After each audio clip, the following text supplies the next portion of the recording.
অনুশীলন কৰি ৰাখে, অনুশীলন কৰি থাকিব পাৰে, তেতিয়াহ'লে নিশ্চিতভাৱে তেওঁ এজন সুনাগৰিক হোৱাৰ উপৰিও এই ছাত্ৰ বা ছাত্ৰীজনে সমাজত নিজক সম্পূৰ্ণৰূপে ভালকৈ প্ৰতিষ্ঠিত কৰিবলৈ সক্ষম হ'ব পাৰিব। আজি মোৰ খুব ভাল লাগিছে যে অভিভাৱকসকল আজিৰ এই অনুষ্ঠানটোত উপস্থিত আছে। প্ৰায়ে এটা অভিযোগ থাকে যে একেবাৰে পিছপৰা অঞ্চলৰ যিসকল ছাত্ৰ ছাত্ৰী আছে তেওঁলোকৰ অভিভাৱকসকলে তেওঁলোকে দৈনন্দিন কাম কাজবিলাক খুব দৃঢ়ভাৱে কৰি থাকিব লাগে। তেওঁলোকে নিজৰ সন্তানসকলক যেনেধৰণে সময় দিব লাগে সেই সময় তেওঁলোকে হয়তো দিব নোৱাৰে, কাৰণ জীৱনৰ যুদ্ধখনত নিজক পৰিয়ালক পোহপাল দিয়া, ভৰণ পোষণ কৰা এইটো এটা ডাঙৰ দায়িত্ব। আপোনালোকে সেই কামখিনি কৰাৰ উপৰিও যে নিজৰ ল'ৰা ছোৱালী সন্তানৰ কাৰণে যে আহিছে, আপোনালোক মানে পূৰ্বৰ যিটো ধাৰণা সেই ধাৰণাটোৰ পৰা আপোনালোকে অতিক্ৰম কৰি আধুনিক শিক্ষাৰ ধাৰণাটোত প্ৰৱেশ কৰিব পাৰিছে। গতিকে আপোনালোকক মই অভিনন্দন জনাইছোঁ যে আধুনিক শিক্ষাৰ ধাৰণাই যেতিয়া আমাৰ অভিভাৱকসকল শিক্ষিত হৈ পৰিব, আমাৰ অভিভাৱকসকল সচেতন হৈ পৰিব, তেতিয়া আমাৰ ছাত্ৰ ছাত্ৰীসকলে নোপোৱা যিবিলাক, নজনা যিবিলাক কথা আমি সৰু থাকোঁতে আমি এতিয়া অনুভৱ কৰোঁ যে আজিৰ ছাত্ৰ ছাত্ৰীসকলে আমাতকৈ বহুত কিবা কিবি পাইছে। আমি অভিযোগ কৰোঁ যে আমি সৰু থাকোঁতে বিশ্ববিদ্যালয়ৰ পৰা এনেকৈ শিক্ষক আহি বিশ্ববিদ্যালয়ৰ পৰা হায়াৰ এডুকেশ্যন লাভ কৰা এখিনিমান ছাত্ৰ ছাত্ৰীয়ে এনেকৈ আমাক আহি গাইড কৰাহি নাছিলে। গতিকে আজিৰ ছাত্ৰ ছাত্ৰীসকলে সেই সুবিধাটো লাভ কৰিছে যে এদল অভিজ্ঞ উচ্চ ডিগ্ৰীধাৰী, উচ্চ শিক্ষাৰে শিক্ষিত যুৱক যুৱতীয়ে তেওঁলোকক আগবঢ়াই নিবলৈ প্ৰয়াস কৰিছে। এইটো দুটা দিশৰ পৰা অতি গুৰুত্বপূৰ্ণ। আজি মই ছাত্ৰ ছাত্ৰীসকলৰ বিষয়ে কিছু ভাল লগা অভিজ্ঞতা আছে সেইখিনি ক'ম, লগতে মোৰ কথাখিনি বিশেষকৈ মই অভিভাৱকসকলৰ প্ৰতিহে ক'ব বিচাৰিছোঁ।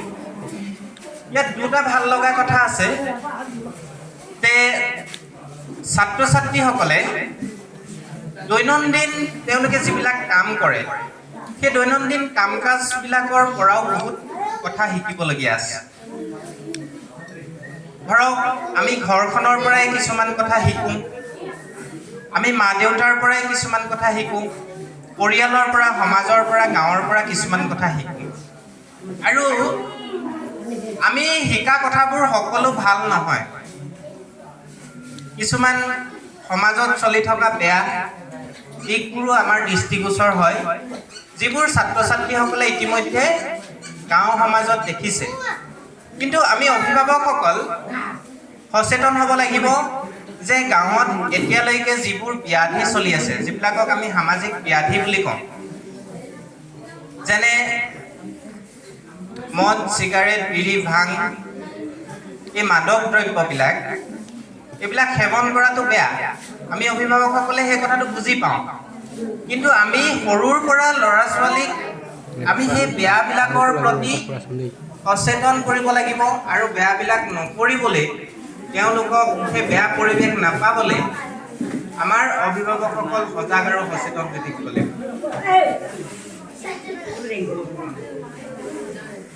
আপোনালোকে আৰু এটা কথাত সচেতন হ'ব লাগিব যে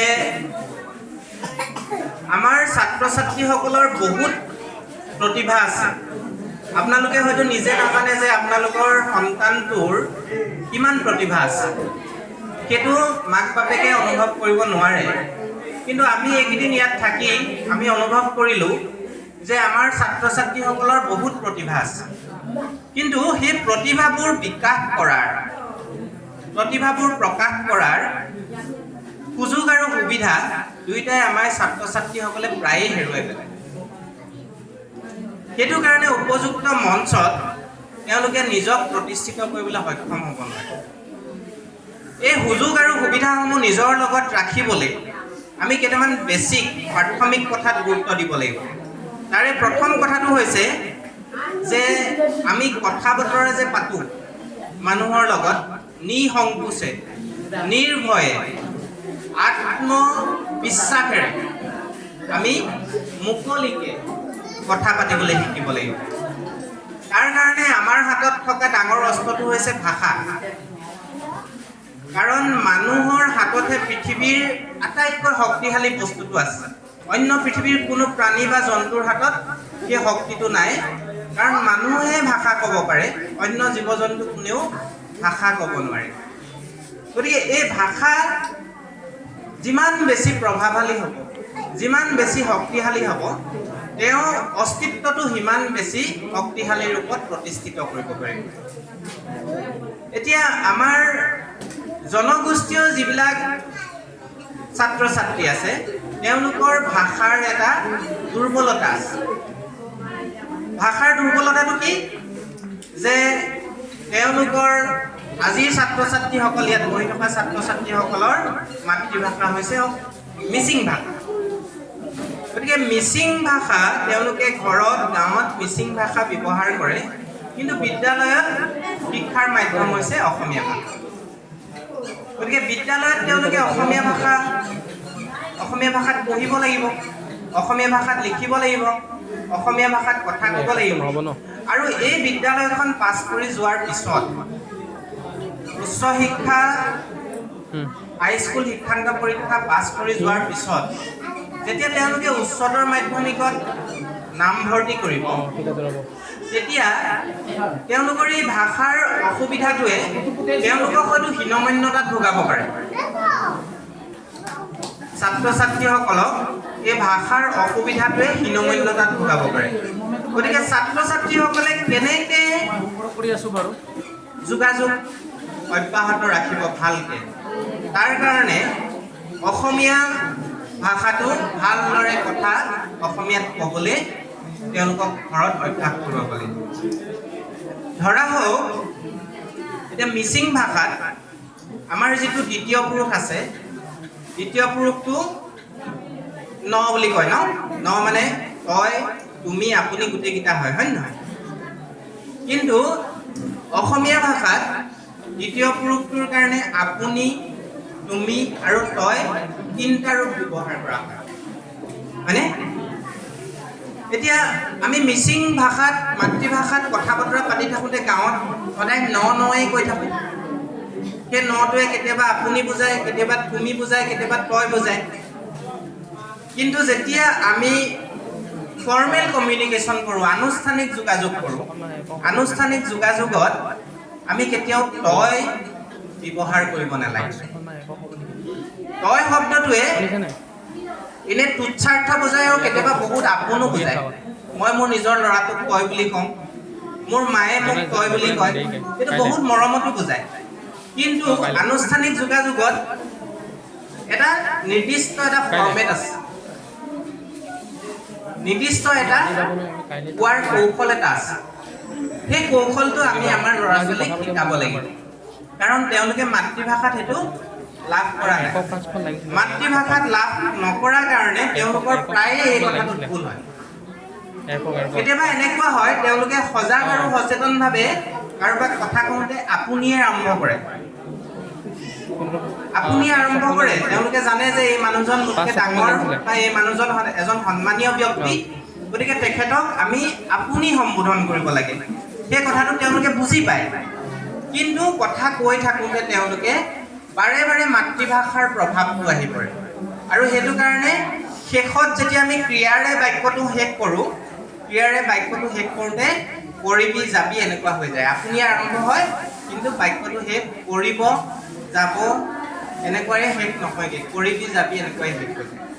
গতিকে ঘৰত এইটো অভিভাৱকসকলে প্ৰেক্টিচ কৰোৱাব লাগে, যাতে তেওঁলোকে বাহিৰত এই নিৰ্দিষ্ট মাতৃভাষাভাষী অঞ্চলটোক অতিক্ৰম কৰি অন্য শিক্ষানুষ্ঠান বা অন্য ডাঙৰ ডাঙৰ সমাজ যেতিয়া পাব, তেতিয়া তেওঁলোকে এই কিজানি মোৰ অসমীয়া ভাষাটো কওঁতে ভুল হ'ব, গতিকে মই আজি ষ্টেজলৈ নাযাওঁ, এই হীনমন্যতা বস্তুৰ পৰা তেওঁলোক মুক্ত হ'ব পাৰে। তেওঁলোকক সেই পৰিৱেশটো যেনেধৰণে স্কুলত অভ্যাস কৰা হৈছে ঘৰতো তেনেকৈ অলপ অলপকৈ অভ্যাস কৰালে সেই যিটো তেওঁলোকৰ অসুবিধা আছে সমস্যা আছে সেই সমস্যাটোৰ পৰা তেওঁলোক মুক্ত হ'ব পাৰিব আৰু এই সমস্যাটোৰ পৰা মুক্ত কৰাৰ ক্ষেত্ৰত অভিভাৱকসকল ঘৰৰ ডাঙৰসকলৰ আটাইতকৈ বেছি ভূমিকা আছে দ্বিতীয় এটা কথা হৈছে যে আধুনিক শিক্ষা যেনেধৰণে আগবাঢ়িছে তেনেধৰণে ছাত্ৰ ছাত্ৰীসকলে সামাজিক সাংস্কৃতিক দিশতো আগবাঢ়িব লাগিব কাৰণ আজি ডিব্ৰুগড় বিশ্ববিদ্যালয়ত মই চাকৰি কৰি থাকোঁতে দেখিছোঁ যে প্ৰায়বিলাক ছাত্ৰ ছাত্ৰীৰে পাৰ্চেণ্টেজবোৰ 80%ৰ ওপৰত হয় এতিয়া 80%ৰ ওপৰত পোৱা ছাত্ৰ ছাত্ৰীসকলে যেতিয়া চাকৰিৰ কাৰণে ইণ্টাৰভিউ দিবলৈ আহিব তেতিয়া তেওঁলোকৰ মাৰ্কছবোৰ চব 80ৰ ওপৰত তেওঁলোকক আমি কি চাই চাকৰিটো দিম আমি তেতিয়া এক্সট্ৰা কিছুমান কাৰিকুলাৰ চাওঁ যে এই ছাত্ৰ বা ছাত্ৰীজনৰ সামাজিক কাম কাজবিলাকত তেওঁৰ ভূমিকাটো কেনেকুৱা ধৰণৰ তেওঁ অন্যান্য সামাজিক ক্ষেত্ৰত তেওঁ সজাগ সচেতন হয়নে নহয় সামাজিক পৰম্পৰাবিলাকৰ জ্ঞান তেওঁ কেনেকুৱা আছে আমাৰ অতীত যিবিলাক গৌৰৱ আছে বা আমাৰ জাতিৰ যিখিনি সংস্কৃতি আছে সাংস্কৃতিক উপকৰণ আছে সাংস্কৃতিক ৰীতি নীতি আছে এইবিলাকৰ জ্ঞান কেনেকুৱা আজি আমাৰ ল'ৰা ছোৱালীয়ে পঢ়ি টেবুলত বহি পৰীক্ষাত বহুত ভাল নম্বৰ পালে কিন্তু তেওঁ যদি আমাৰ সমাজখনৰ সামাজিক ৰীতি নীতি সম্পৰ্কে একো জ্ঞান নাথাকে তেতিয়া কিন্তু তেওঁ সামাজিকভাৱে প্ৰতিষ্ঠিত হ'ব নোৱাৰিব তেওঁ চাকৰি এটা পাব কিন্তু সেই চাকৰিটো ভাল চাকৰি নাপাব ভাল চাকৰি পাবলৈ হ'লে সামাজিক জ্ঞানটো অতি জৰুৰী গতিকে সামাজিকভাৱে আমি নিজৰ ল'ৰা ছোৱালীক সচেতন কৰিবলৈ চেষ্টা কৰিব লাগিব আৰু এই সামাজিকভাৱে সচেতন কৰাৰ ক্ষেত্ৰত এই অনুষ্ঠানবিলাকৰ গুৰুত্ব অতি বেছি আছে আজি যে আমাৰ মিচিং অধ্যয়ন চক্ৰৰ ডিব্ৰুগড় বিশ্ববিদ্যালয়ত পঢ়ি থকা ছাত্ৰ ছাত্ৰীসকলে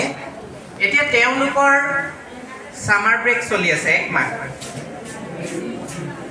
এমাহ বন্ধ আৰু তেওঁলোকৰ মাষ্টাৰ্ছ কৰি থকা ছাত্ৰ ছাত্ৰীসকলৰ পঢ়াৰ চিডুলটো বহুত টাইট তেওঁলোকে 6 মাহত তেওঁলোকৰ পৰীক্ষা পাতি ৰিজাল্ট ওলাই যায় মানে তেওঁলোকে 5 মাহতে ফাইনেল পৰীক্ষা দিব লাগিব গতিকে 5 মাহ পঢ়ি তেওঁলোকে পৰীক্ষা দিব লাগিব কিন্তু তেওঁলোকৰ মই এই কথাটোত আটাইতকৈ বেছি ভাল লাগে যে সামাজিক সচেতনতা বা সামাজিক যিটো দায়বদ্ধতা এই দায়বদ্ধতাৰ দিশৰ পৰা তেওঁলোক সঁচাকেই প্ৰশংসাৰ যোগ্য কাৰণ ইমান নিজৰ দায়িত্ব থকাৰ পিছতো মানে ব্যক্তিগত দায়িত্ব থকাৰ পিছতো সামাজিক দায়িত্ব এটা কাণ পাতি লৈ আজি 8 দিন 9 দিন ইয়াত থাকি লৈ আৰু বহুত ছাত্ৰ ছাত্ৰী আছে ইউনিভাৰ্চিটিখনত 4000 ছাত্ৰ ছাত্ৰী আছে 4000 ছাত্ৰ ছাত্ৰীয়ে এতিয়া প্ৰায়খিনিয়ে ঘৰত নিজৰ পৰিয়ালৰ লগত বন্ধু বান্ধৱৰ লগত ফুৰিবলৈ গৈছে ক'ৰবাত খাবলৈ গৈছে ক'ৰবাত ফূৰ্তি কৰিছে কিন্তু এইকেইজন ছাত্ৰ ছাত্ৰীয়ে যিকেইজনে আজি 8-9 দিন ইয়াত থাকি একেবাৰে নিম্নতম সা সুবিধাৰ মাজত থাকি তেওঁলোকে নিজৰ জাতিৰ নিজৰ কণ ল'ৰা ছোৱালীসকল যিটো জাতিৰ আটাইতকৈ বেছি ভৱিষ্যতৰ গৌৰৱ হ'বগৈ যিটো জাতিৰ ধৰণী বুলি কওঁ জাতিৰ ভৱিষ্যত বুলি কওঁ তেওঁলোকৰ লগত থাকি তেওঁলোকক অকণমান আগবঢ়াই দিয়াৰ যিটো প্ৰয়াস এই প্ৰয়াসটো কিন্তু অতি মহৎ প্ৰয়াস আৰু সেই মহৎ প্ৰয়াসটোৰ লগত মই জড়িত হ'বলৈ পাই মই আটাইতকৈ বেছি ধন্য নিজকে মানিছোঁ কাৰণ এনে মহৎ প্ৰচেষ্টা পৃথিৱীত বহুত কমি গৈছে লাহে লাহে কাৰণ পৃথিৱীখন ইমানেই বেছি স্বাৰ্থপৰ হৈ গৈছে পৃথিৱীৰ মানুহবিলাক ইমানেই নিজৰ ভোগবিলাক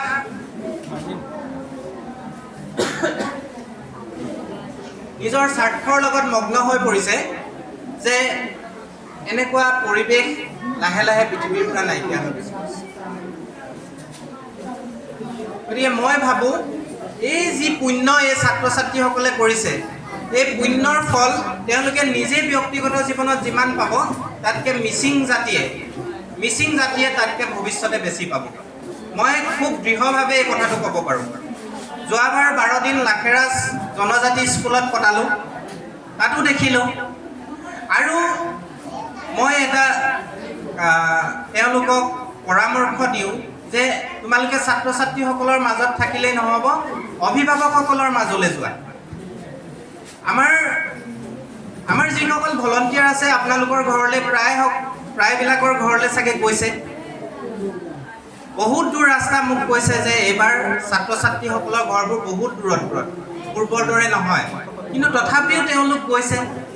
তেওঁলোকে ছাত্ৰ ছাত্ৰীসকলৰ যিটো পৰিয়ালৰ সমাজৰ মাক দেউতাকৰ যিটো বেকগ্ৰাউণ্ড সেইবোৰ তেওঁলোকে অধ্যয়ন কৰিছে, তেওঁলোকে চাইছে আৰু মাক দেউতাকক সজাগ আৰু সচেতন কৰিছে। কাৰণ বাহিৰৰ পৰা যদি এটা ফ'ৰ্চ আহে, আমি নিজে সদায় ভাবি থাকোঁ যে আমি সদায় ভালেই কৰি আছোঁ, হয়নে? আমি ভাল কৰি আছোঁ বুলিয়ে ভাবি থাকোঁ, কাৰণ আমি নিজৰ ল'ৰা ছোৱালীৰ কাৰণে খাবলৈ যোগাৰ কৰি দিছোঁ, আমি